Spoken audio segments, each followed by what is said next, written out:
Hello, friends. This is Dave Hurwitz, executive editor at ClassicsToday.com, here with a lovely new recording of music by Japanese composer Takashi Yoshimatsu.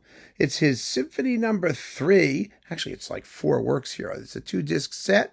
And Symphony number 3 and The Birds Are Still. Yoshimatsu is a bird guy. He likes birds like Radhavara, like birds, and Messiaen and Vaughan Williams, you know, the lark ascending or the lark annoying, depending on how you feel about it, right? Yes. And finally, the Sinfonia in Birds, To the Birds of Youth, Opus 107. And then this very interesting piece here, Yoshimatsu's arrangement of Emerson and Lake's Tarkus, which is really rather cool. Yoshimatsu is very, very interested in pop music. You know, he did, remember on that Chandos disc, which also was a very nice series of his symphonies, he had something called the Atom Hearts Club, which was arrangements of various pop songs or rock songs by different people. So he certainly is into the idiom. Now, Yoshimatsu's style, for those of you who don't know it, is sort of enlarged minimalist. That is, lots of repetition of simple diatonic, you know, little motives, percussion ostinatos, which may bring to mind his love of pop music and rock music, and then there are moments where he sort of goes off to keep things interesting. He enjoys like sort of Debussy-like whole tone harmonies, and occasionally he ventures into sort of atonal meanderings or jazz-like improvisational things. It's actually a very nice mix because it keeps the music from ever becoming like ridiculously tedious, which it could be otherwise. These symphonies are large works. I mean, he writes in big forms. They're expansive, and they're full of variety and color and healthy swats on the tam-tam, which of course is always something that, you know, adds a certain deluxe quality to anyone's orchestral writing, quite frankly. So, for example, let's see, Symphony number 3 here, which is his Opus 75, is a hefty symphony. It's 14, 25, 36, 43, 44 minutes long. I mean, a major work, and very, very enjoyable. I mean, it really is. It's got a wonderful little scherzo and the first movement that alternates you know, those simple ostinato things with slower, quieter music. It's very, very ear-catching.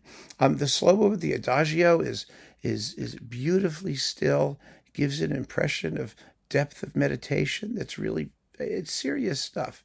You know, you can't say that because some of it sounds kind of new agey or film or TV-ish that there's anything wrong with that. He understands his style. He understands what he's doing, knows how to deploy his forces. And then we've got, you know, and it's got a zippy finale. Then we have the And Birds Are Still, which is 7 minutes of bird-like stillness. And the Symphony in Birds, which ends with this really, really splendidly pop-like anthem. I mean, it's really kind of fun. It reminds me of the credo of Gounod's St. Cecilia Mass. You know, it's just one of these catchy tunes, and a wonderful dark steps central thing, and it's got a toccata, and it's full of plentiful and enjoyable stuff. And it doesn't, I mean, although it's called Symphony in Birds, it doesn't just like Twitter, you know, it goes, you know, fweep, fweep, fweep, cheep, cheep, cheep, that kind of stuff. No, it doesn't do that. It's got real music in it too. And then we've got Tarkus. Oh my goodness, yes, Tarkus, the Emerson and Lake. There, one of their longest. It's mostly, I think, by Lake wrote most of it, but it's primarily. I mean, it's a big, long, multi-movement, single thing.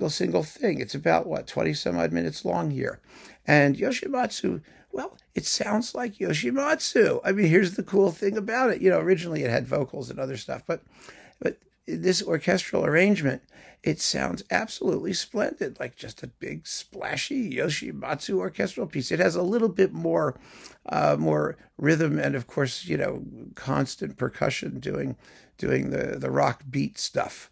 But wow, lots of fun. And this recording features conductor Keitaro Harada.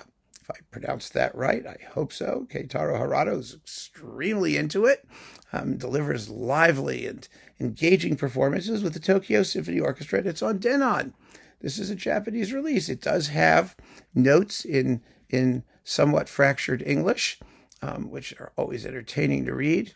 And it's wonderfully well recorded. It's absolutely beautiful. I enjoyed this tremendously.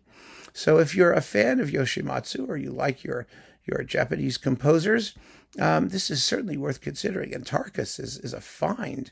I'm surprised more people haven't done it. I really am, especially today when everyone's doing those, pop, rock, classical fusion type things. I mean, everyone loves that stuff, don't they? So there you go. Keep on listening, friends. Thanks for joining me. Take care.